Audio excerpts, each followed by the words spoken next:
Assalamualaikum warahmatullahi wabarakatuh.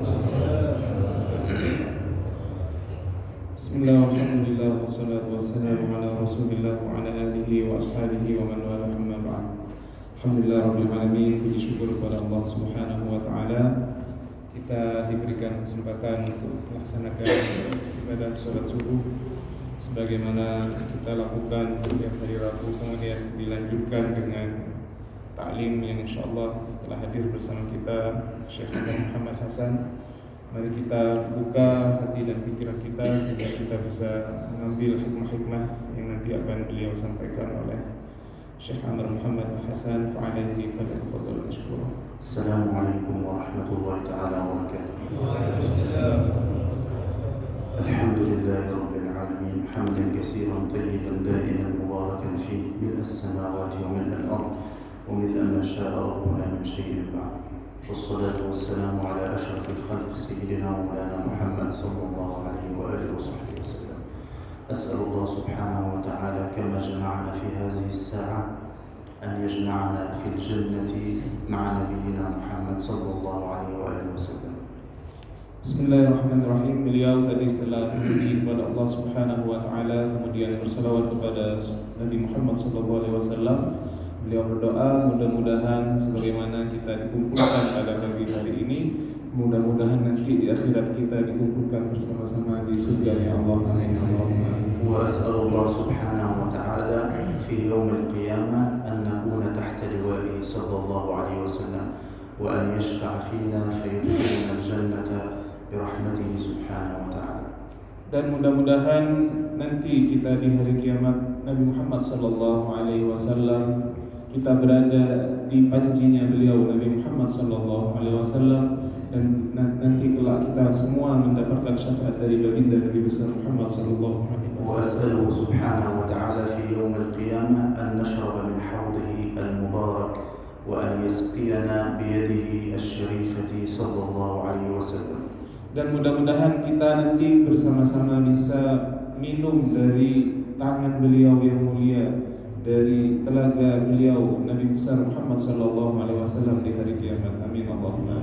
Wa alla yahrimana lazzat al-julus baina yadayhi sallallahu alaihi wasallam wa lazzat an-nazar ila wajhihi asy-syarif fa inna al-jannata ma tabat illa bi ru'yatihi sallallahu alaihi wasallam. Dan mudah-mudahan kita semua nanti tidak diharamkan oleh Allah untuk bisa kemudian duduk bersama dengan baginda Nabi besar Muhammad sallallahu alaihi wasallam, karena nanti surga, di antara keindahan surga adalah kita bisa bersama-sama duduk bareng bersama Nabi Muhammad sallallahu alaihi wasallam. Allahumma amin amin amin ya rabbal alamin.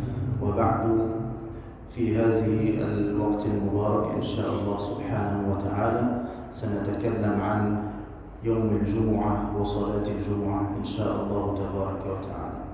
Alhamdulillah, pada waktu yang sangat barakah ini, insyaallah tema kita hari ini kita akan membahas tentang pembahasan tentang hal-hal yang berkait tentang sholat Jumat dan hal-hal yang berkait dengannya. طبعا يوم الجمعة هو أفضل أيام الأسبوع وهو أفضل يوم طلعت فيه الشمس وهو اليوم الذي خلق فيه سيدنا آدم عليه السلام. Hari Jumat adalah hari yang paling mulia di antara hari di dalam satu minggu. Hari Jumat adalah hari yang paling mulia di mana matahari terbit di dalamnya, dan hari Jumat adalah hari di mana dilahirkannya Nabi Adam alaihi salam. وهو اليوم الذي أدخل فيه الجنة وهو اليوم الذي أخرج فيه من الجنة. Hari Jumat ini adalah hari di mana Nabi Adam dimasukkan ke surga, dan hari Jumat pula adalah hari di mana Nabi Adam dikeluarkan oleh Allah dari surga. كما أن يوم الجمعة هو اليوم الذي ستقوم فيه الساعة أي يوم القيامة. Hari Jumat juga menjadi hari di mana nantinya hari kiamat terjadi di hari Jumat. ويوم الجمعة فيه ساعة إجابة، يعني ساعة يستجاب فيها الدعاء لا يوافقها عبد المسلم إلا استجيب له. Hari Jumat juga menjadi hari di mana doa-doa seorang muslim diijabah oleh Allah Subhanahu wa taala, di mana tidaklah seorang muslim berdoa di hari Jumat itu kecuali diijabah oleh Allah Subhanahu wa taala. ولبركة هذا اليوم أمرنا الله سبحانه وتعالى بالاجتماع في صلاة الجمعة فيخطب لنا الإمام ويجتمع المسلمون ويكونوا على مستعدين متطهرين يأتون لصلاة الجمعة. Karena keberkahan daripada hari Jumat ini, Allah memerintahkan kita untuk berkumpul di hari Jumat untuk melaksanakan sholat Jumat, di mana khatib menyampaikan khutbahnya dan kita semua bersiap untuk menghadiri sholat Jumat itu dalam keadaan suci dan sudah sangat siap dalam zahir dan batin kita. في أهمية هذا اليوم النبي صلى الله عليه وسلم له سنن في هذا اليوم، من هذه السنن قراءة سورة الكهف. Dari sunnah-sunnah yang diajarkan oleh baginda Nabi besar Muhammad SAW di hari Jumat ini adalah membaca surah Al-Kahfi. فقال صلى الله عليه وسلم من قرأ سورة الكهف في يوم الجمعة أضاءت له نورا ما بين الجمعتين. Nabi besar Muhammad SAW bersabda, barang siapa yang membaca surah Al-Kahfi di hari Jumat, maka dia akan kemudian diberikan cahaya oleh Allah yang bercahaya sejak hari Jumat itu hingga hari Jumat berikutnya. ومن قرأ آخر 10 آيات من سورة الكهف عصم من الدجال أي المسيح الدجال لو خرج في أي وقت من الأوقات. Barang siapa yang kemudian membaca 10 ayat terakhir dari surah Al-Kahfi, maka dia akan selamat dari fitnahnya Dajjal, di mana Dajjal itu akan keluar nantinya. كذلك في يوم الجمعة يسن كثرة الصلاة والسلام على الحبيب المصطفى صلى الله عليه وآله وسلم. Demikian juga di hari Jumat disunnahkan kita untuk memperbanyak salawat dan salam kepada baginda Nabi besar Muhammad sallallahu alaihi wasallam. وأقل الصلاة على النبي في هذا اليوم 100 مرة أن تصلي على سيدنا محمد. Maka paling sedikitnya Anda membaca salawat pada hari Jumat itu hendaklah dibaca paling tidak 100 kali kepada baginda Nabi Muhammad sallallahu alaihi wasallam. وأدنى الكمال 300 مرة وإذا أردت أن تزيد لا حصر للزيادة. Adapun yang paling sedikit apabila Anda ingin sampai kepada kesempurnaan, Anda baca 300 setiap hari Jumat. Adapun batasan paling banyaknya tidak ada batasannya.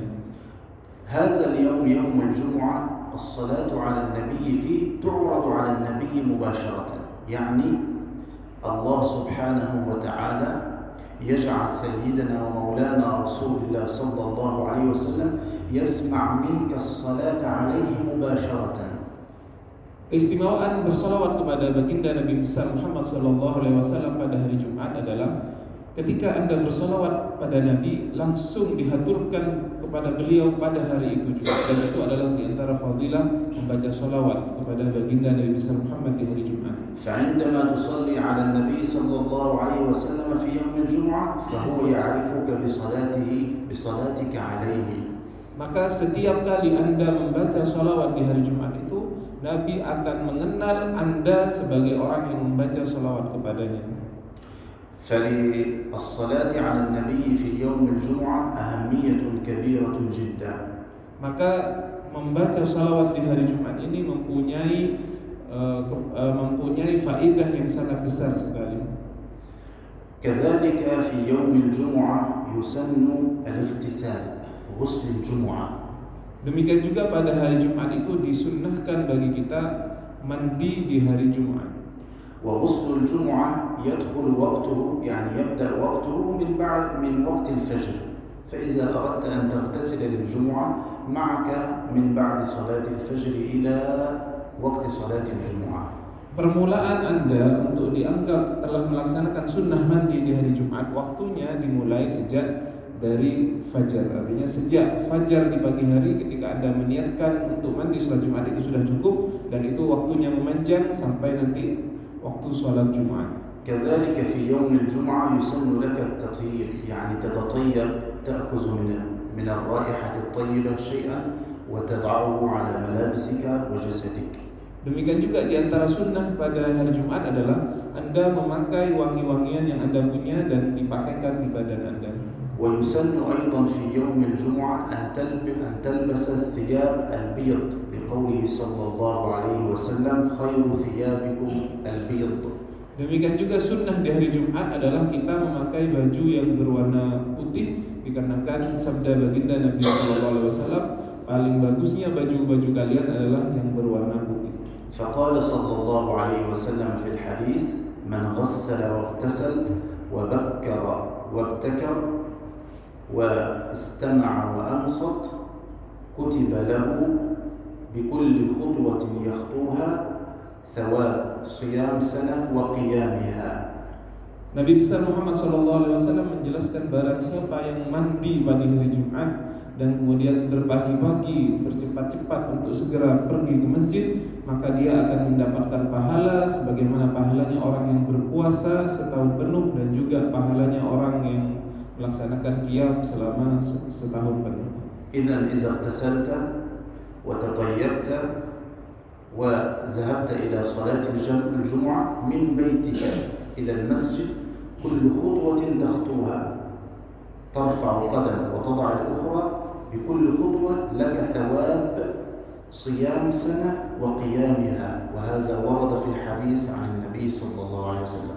Bahkan ketika Anda kemudian mandi di hari Jumat, kemudian pergi ke masjid di hari Jumat itu, maka pahalanya setiap satu langkah yang Anda langkahkan, kaki Anda ke masjid itu pahalanya adalah sama seperti puasa 1 tahun. فإذا ذهبت إلى صلاة الجمعة إذا ذهبت مبكرا فقال النبي صلى الله عليه وسلم من راح في الساعة الأولى فكأنما قرب بدنه يعني ذبح جملا ووزعه على الفقراء والمساكين صدقة لله سبحانه وتعالى. هذا من ذهب إلى صلاة الجمعة مبكرا في الساعة الأولى. Barang siapa yang kemudian dilanjutkan dalam hadis tersebut, barang siapa yang kemudian berangkat ke di hari Jumat itu ke masjid di saat-saat pertama, di saat-saat pertama, maka pahalanya seperti dia kemudian menyembelih sapi kemudian dibagikan kepada fakir miskin.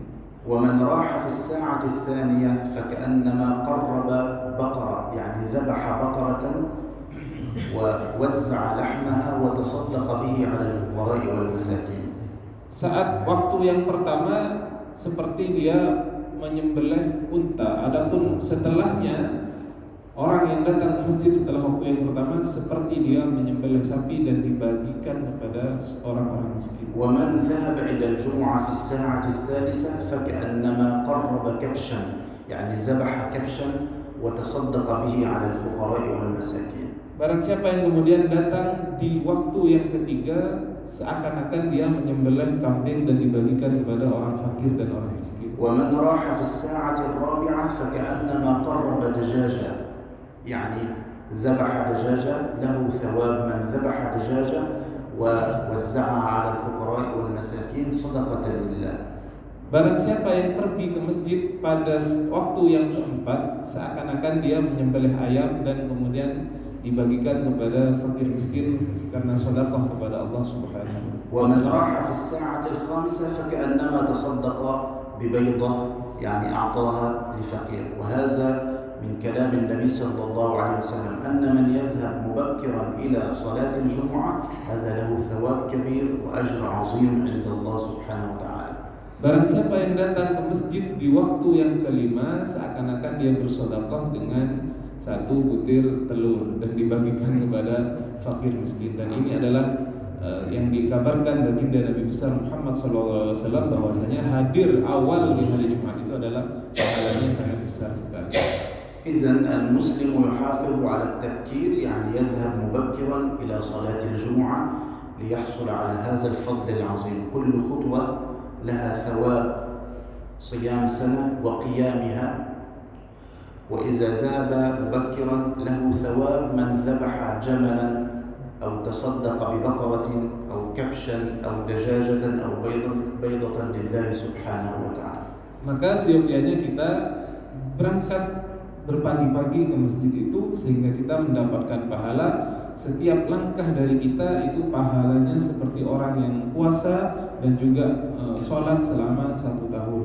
Dan juga orang yang berangkat pagi-pagi ini pahalanya adalah ketika dia berangkat Jumat awal, dia kemudian seakan-akan menyembelih unta dan dibagikan kepada fakir dan miskin. تكلم العلماء عن هل الأفضل أن أمشي إلى صلاة الجمعة أم الركوب، يعني نركب مثل الموتو الذي تركبونه هذا. قالوا المشي أفضل إلا إذا كان عنده مشقة شديدة في المشي فإنه يجوز له الركوب وله ثواب المشي أيضا.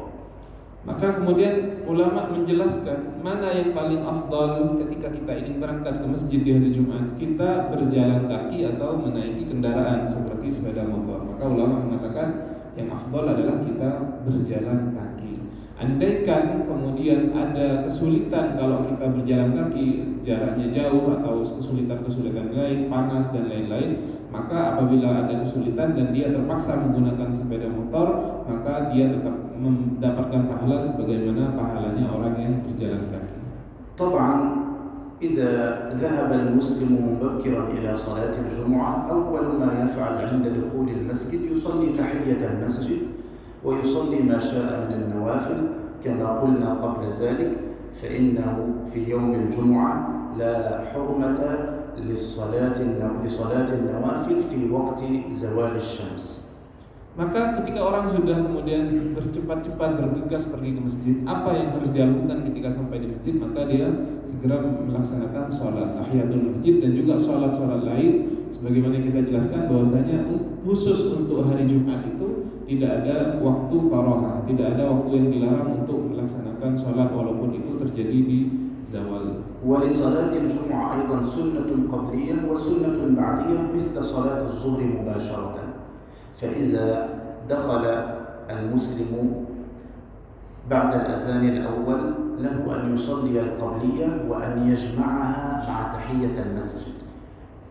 Demikian juga di dalam sholat Jumat itu terdapat sholat sunnah qabliyah dan sholat sunnah ba'diyah, sama seperti sholat zuhur. Maka andaikan ada orang yang datang ke masjid dan sudah adzan yang pertama atau sudah masuk waktu zuhur, maka dia sholatnya itu dinilai sebagai sholat sunnah qabliyatul masjid dan juga sholat sunnah tahiyatul masjid. أما لو دخل والإمام يخطب له أن يصلي تحية المسجد، فلو أدخل معها نية السنة القبلية جاز. أما لو جعل دخل المسجد والإمام يخطب ونوى القبلية فقط ولم ينوي تحية المسجد هذا لا يجوز. Adapun ketika Anda masuk ke masjid dan imam sudah dalam posisi berkhutbah, maka afdalnya Anda niat sholatnya itu adalah sholat niat tahiyatul masjid, dan boleh niatnya itu juga dibarengi ditambahi dengan niat sholat sunnah sebelum Jumat. Adapun hanya kemudian berniat sholat sunnah sebelum Jumat, maka itu kemudian tidak diperbolehkan. لأن العلماء قالوا لا يجوز للمسلم أن يصلي أي صلاة وقت خطبة الجمعة، فلو أراد أن يصلي ركعتين لله والإمام يخطب لا يجوز، حتى قالوا بأنه حرام. يجوز له أن يصلي التحية فقط، تحية المسجد ركعتين خفيفتين ثم يجلس يستمع للخطيب. Karena ulama mengatakan tidak boleh bagi seorang muslim ketika masuk masjid pada hari Jumat dan posisi imam sedang berkhutbah kemudian dia untuk bersolat. Tidak boleh dia solat, bahkan sebagian mengatakan itu sampai haram, kecuali ketika Anda niat 2 rakaat solat tahiyatul masjid yang dilakukan secara bercepat-cepat, maka itu dibolehkan. لذلك قالوا لو صلى خارج المسجد هنا لا يوجد تحية لأنه خارج المسجد، الناس كثير جدا والمسجد امتلأ والناس تصلي خارج المسجد، وجاء والإمام يخطب يجلس مباشرة ولا يصلي ركعتين. Andaikan masjidnya itu sudah penuh, masjidnya penuh dan sholat Jumatnya meluber sampai keluar, sampai ada yang di luar masjid, maka apabila dia datang posisinya di luar, imam sudah kemudian berkhutbah, tidak boleh lagi dia kemudian sholat sunnah. Langsung dia duduk untuk langsung mendengarkan khutbah daripada khatib. ولذلك نجد بعض الناس وهذا رأيناه أن الإمام يخطب وهو جالس يستمع الخطبة ثم يقوم مباشرة يريد أن يصلي ركعتين. فعله هذا لا ثواب عليه ويأثم، يعني يحصل هناك ذنب على فعله هذا. Maka karena saya melihat beberapa kejadian ketika sholat Jumat itu dia sudah duduk dan posisi imam sedang berkhutbah, kemudian dia berdiri lagi untuk melaksanakan sholat sunnah. Sholat sunnah yang dilakukan ketika imam sedang berkhutbah seperti ini disebutkan bahwasanya tidak ada pahala bagi sholat sunnah itu, bahkan dia kemudian bisa mendapatkan dosa. أيضا يستحب أن يكثر من الدعاء في يوم الجمعة، أن يدعو كثيرا لأن فيه ساعة إجابة. هذه الساعة لا يوافقها مسلم إلا استجيب له. Demikian juga di hari Jumat kita disunnahkan untuk kemudian memperbanyak membaca doa kepada Allah Subhanahu wa taala, karena tidaklah kita kemudian sholat di hari Jumat dan bertepatan dengan waktu istijabah kecuali doa kita diijabah langsung oleh Allah Subhanahu wa taala. وبالنسبة إذا دعوت الله كثيرا في يوم الجمعة الله سبحانه وتعالى يستجيب لك، لكن الإجابة إما أن يعطيك ما تريد وإما أن يؤخر لك الإجابة لا يعطيها لك مثلا ويعطيك ثوابها في يوم القيامة، وإما أن يدفع عنك بلاء ومصائب مقابل هذا الدعاء الذي تدعو به. Maka di antara khususia ketika Anda berdoa di hari Jumat itu, satu, Anda berdoa langsung diijabah oleh Allah Subhanahu wa taala. Yang kedua, Anda berdoa kemudian pahalanya dari doa tersebut tidak langsung diberikan di dunia, artinya tidak diijabah di dunia, tapi disimpan untuk diberikan kepada Anda di hari kiamat nanti.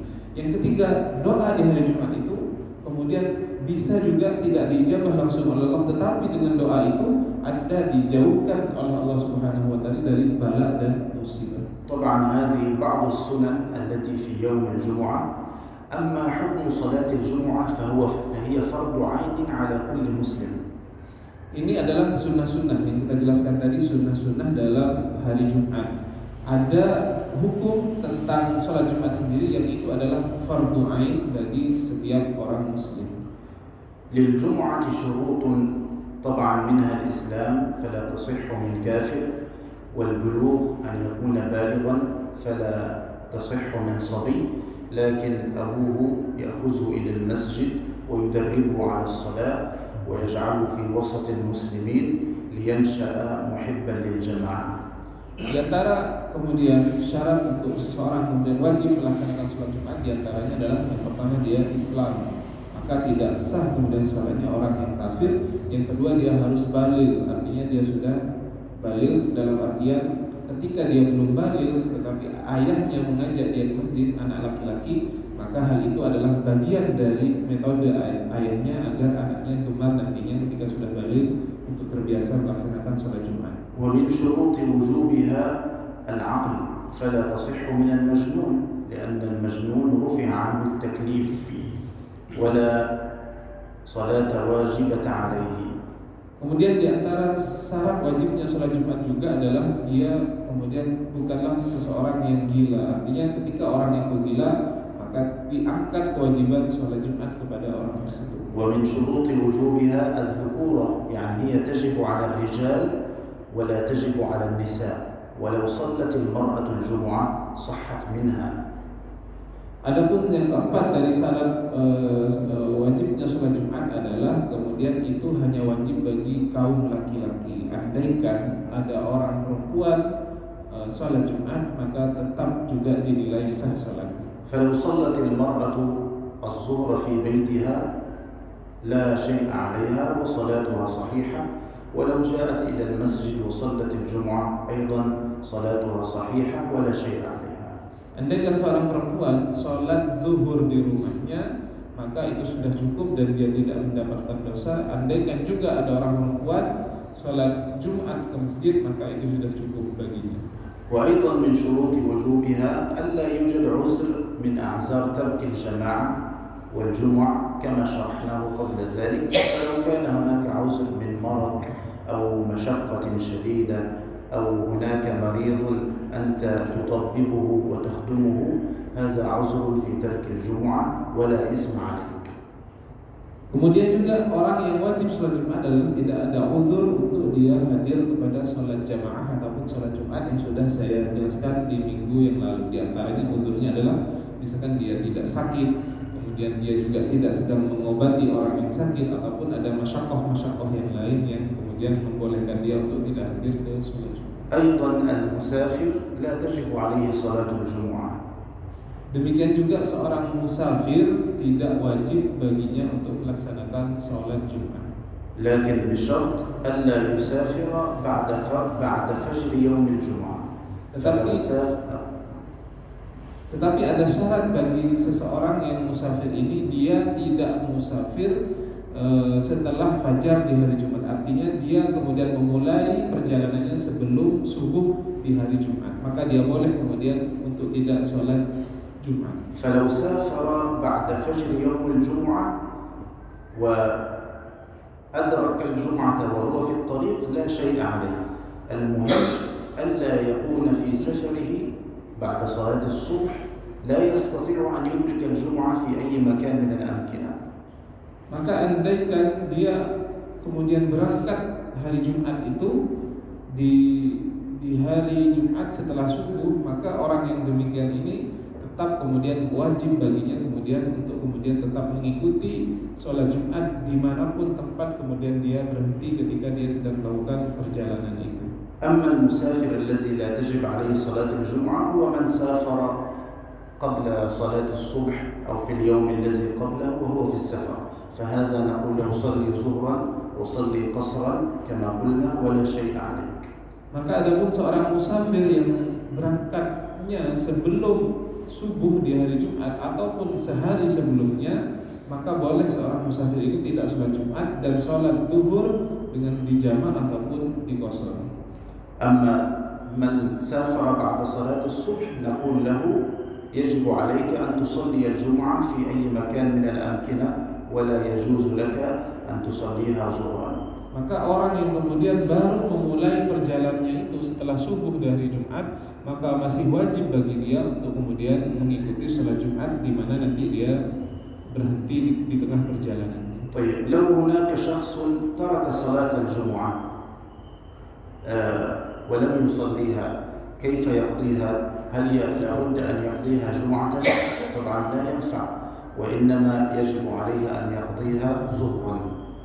Maka ada masalah sekarang, bagaimana hukumnya orang yang kemudian tidak melaksanakan sholat Jumat dan ingin mengqadha'nya? Apakah dia mengqadha'nya dengan Jumat atau dengan zuhur? Maka tidak mungkin dia mengganti dengan Jumat. Maka orang yang meninggalkan sholat Jumat dan ingin mengqadha'nya, dia mengqadha'nya dengan sholat zuhur, diganti dengan sholat zuhur. Salatul Jumu'ah hiya khutbataini, al-khutbatul ula wal khutbatul thaniyah wa rak'ataini. Maka sholat Jumat itu ada dua khutbah yang kemudian dilakukan sebelumnya, dua khutbah kemudian dilaksanakan dilanjutkan dengan dua rakaat sholat Jumat. Al-khutbatayn lahuma arkan, yani la budda an yakuna fihima alhamdulillah wassalatu ala nabi sallallahu alaihi wa alihi wasallam fi kulli min al-khutbatayn wal wasiyatu bit taqwa. Maka ketika ada khatib yang melakukan khutbah di hari Jumat ini, khutbah itu juga ada rukunnya. Di antaranya adalah dia kemudian membaca alhamdulillah dan bersalawat kepada Rasulullah dan juga berwasiat takwa baik di khutbah yang pertama ataupun khutbah yang kedua. Wa min arkanil khutbataini an yaqra'a ayah fi ayyin min al-khutbatain, ayatan min al-Qur'an. Termasuk rukun dari khutbah adalah seorang khatib harus membaca ayat Al-Quran baik pada khutbah yang pertama ataupun khutbah yang kedua. أيضا من أركان الخطبتين في آخر الخطبة الثانية الدعاء للمؤمنين والمؤمنات والمسلمين والمسلمات. Demikian juga termasuk rukun khutbah adalah di khutbah yang kedua seorang khatib harus mendoakan kebaikan kepada orang muslim, orang mukmin dan orang mukminin. Nah, الخطبتين يشترط للخطيب أن يكون طاهرا، يعني على طهارة لا حدث عنده، وأن يكون ذكرا، فالمرأة لا يصح أن تخطب للرجال، وأن تكون عورته مستورة. Maka seorang khatib ini ada syarat-syaratnya. Yang pertama, dia harus berkhutbah dalam keadaan suci. Kemudian seorang khatib ini adalah wajib dia adalah seorang laki-laki, maka tidak sah khutbahnya seorang perempuan, dan itu diantara syarat-syarat seorang khatib.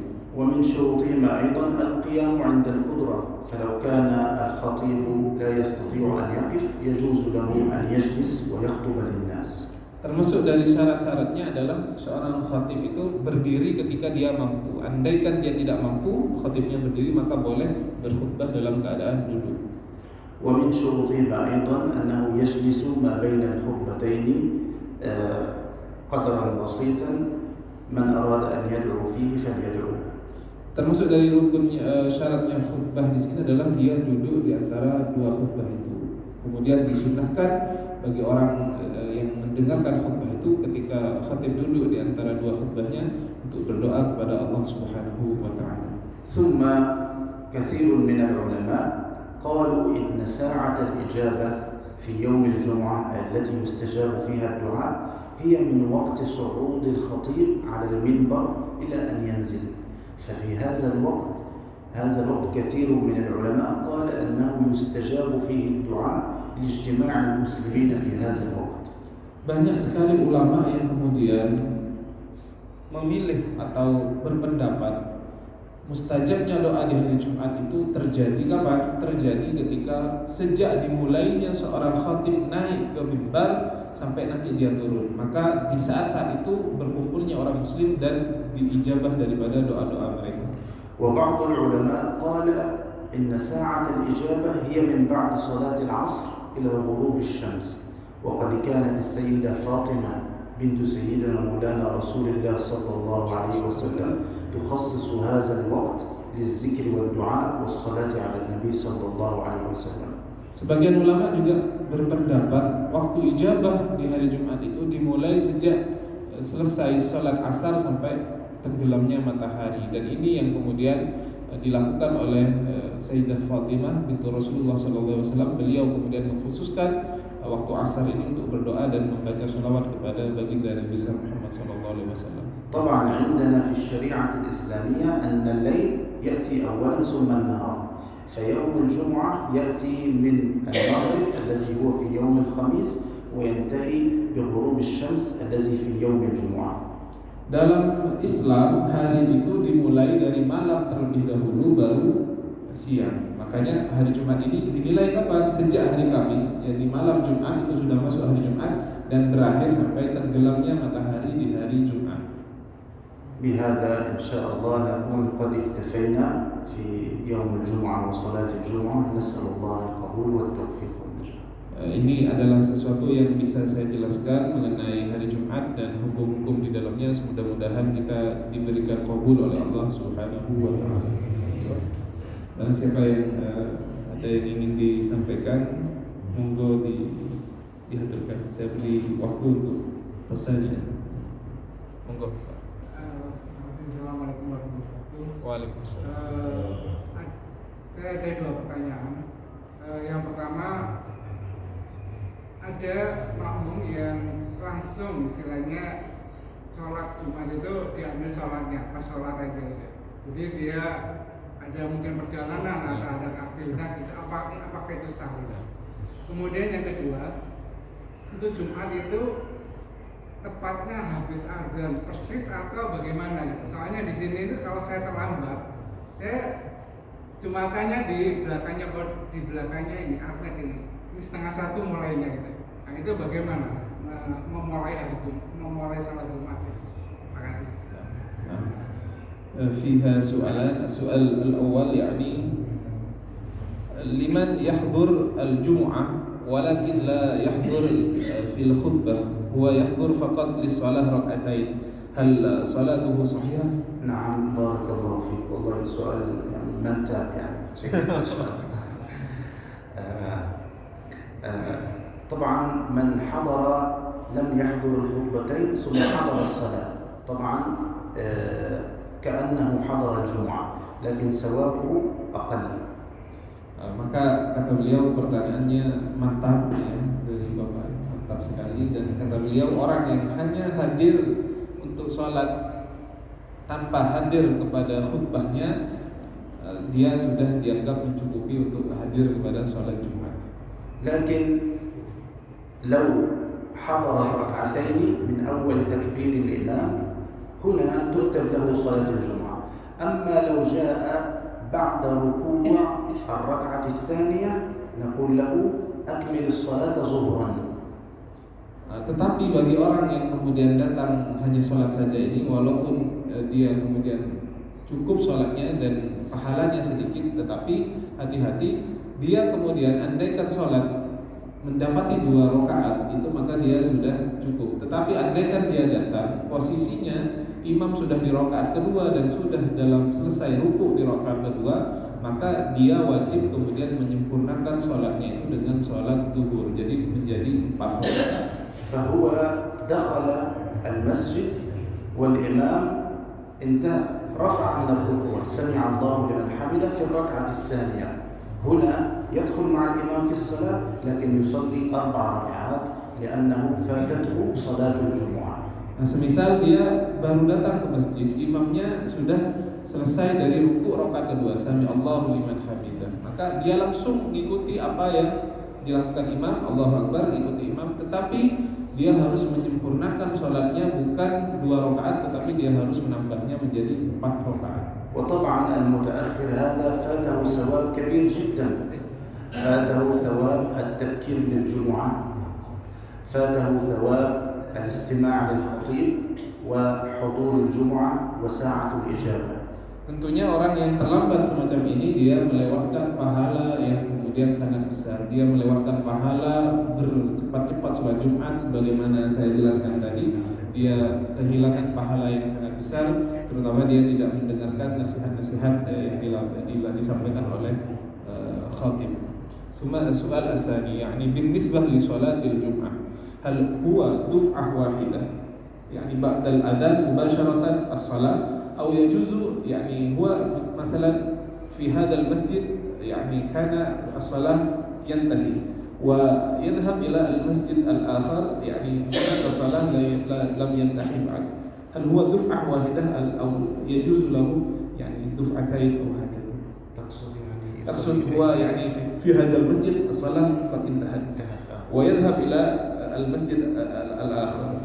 لا يعني طالما أدى الجمعة مع الجماعة في مسجده وكان الناس مجتمعون وهناك مسجد آخر لم ينتهي من صلاة الجمعة، لا شيء عليه، لا يذهب إلى المسجد الآخر.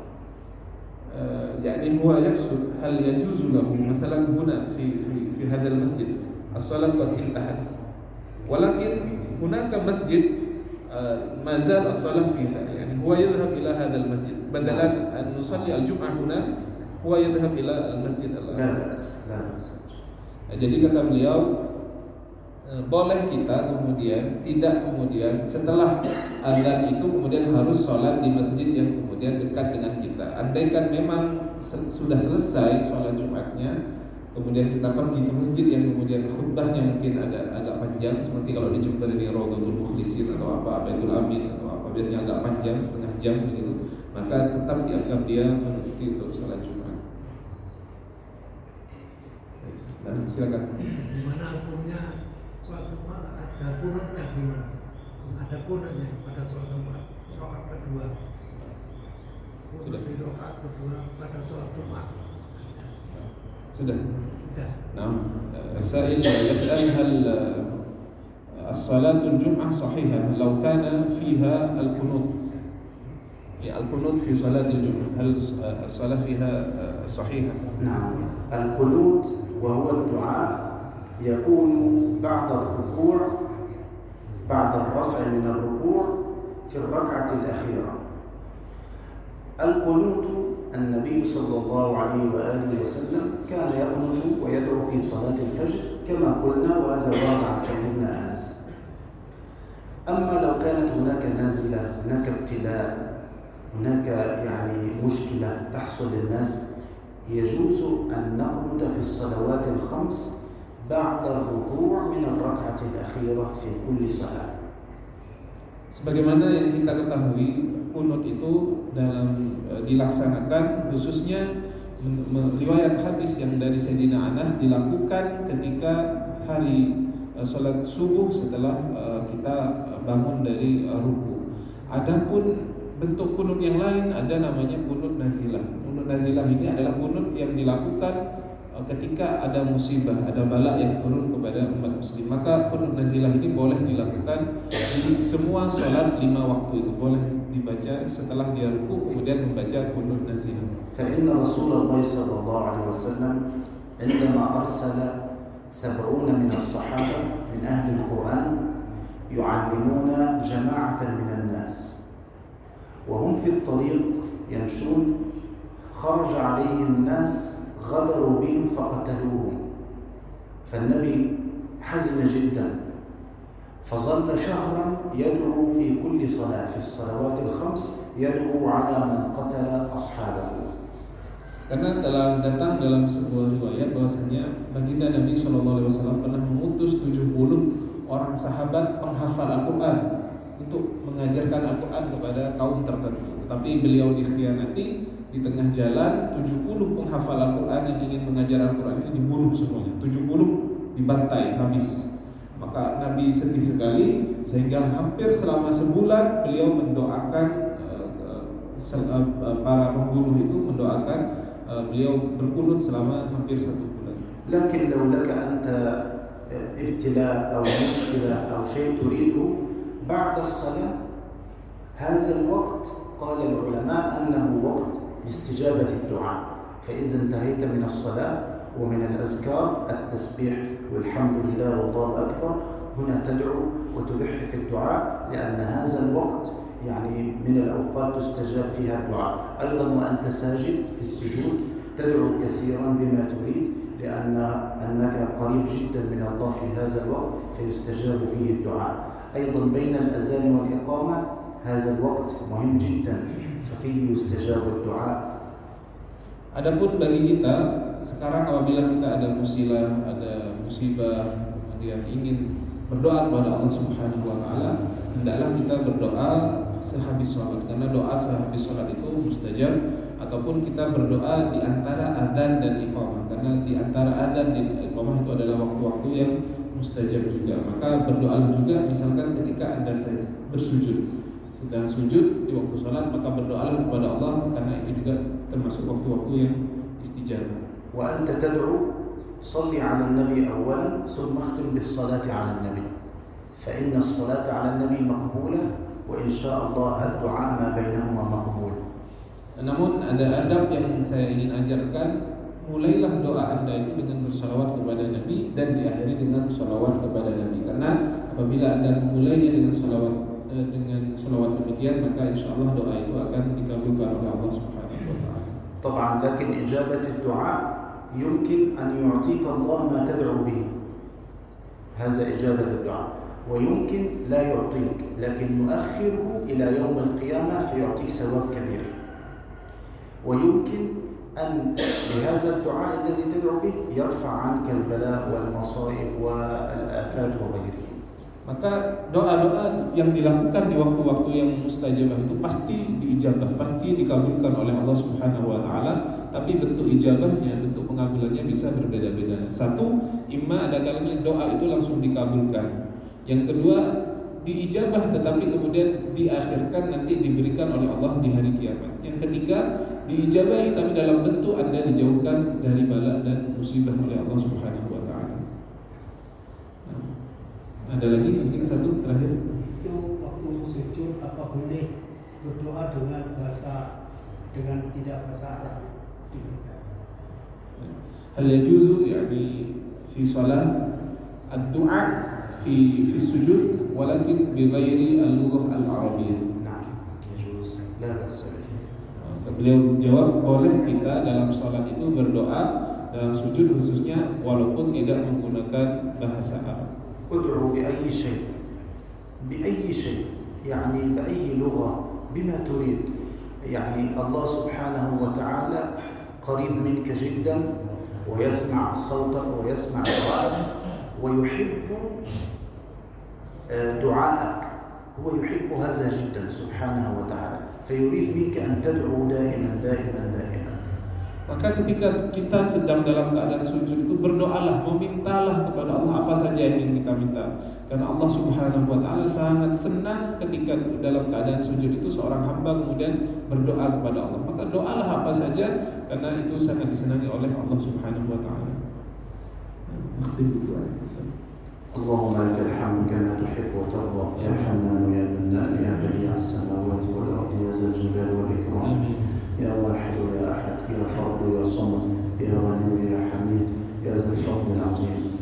اللهم صل وسلم وبارك على عبدك ونبيك سيدنا مولانا محمد، طب القلوب ودوائها وعافية الأبدان وشفائها ونور الأبصار وضيائها وعلى آله وصحبه وسلم. اللهم إنا نسألك علما نافعا وقلبا خاشعا وعملا متقبلا ولسانا صادقا وشفاء من كل بلاء برحمتك يا أرحم الراحمين. اللهم إنا نسألك الهدى والتقى والعفاف والغنى. اللهم أصلح لنا ديننا الذي هو عصمة أمرنا، وأصلح لنا دنيانا التي فيها معاشنا، وأصلح لنا آخرتنا التي إليها معادنا، واجعل الحياة زيادة لنا في كل خير، واجعل الموت راحة لنا من كل شر برحمتك يا أرحم الراحمين. آمين آمين. وصلى الله وسلم وبارك على سيدنا محمد وآله وصحبه أجمعين. الفاتحة. أعوذ بالله من الشيطان الرجيم. بسم الله الرحمن الرحيم. الحمد لله رب العالمين الرحمن الرحيم صراط الذين أنعمت عليهم. Assalamualaikum warahmatullahi wabarakatuh.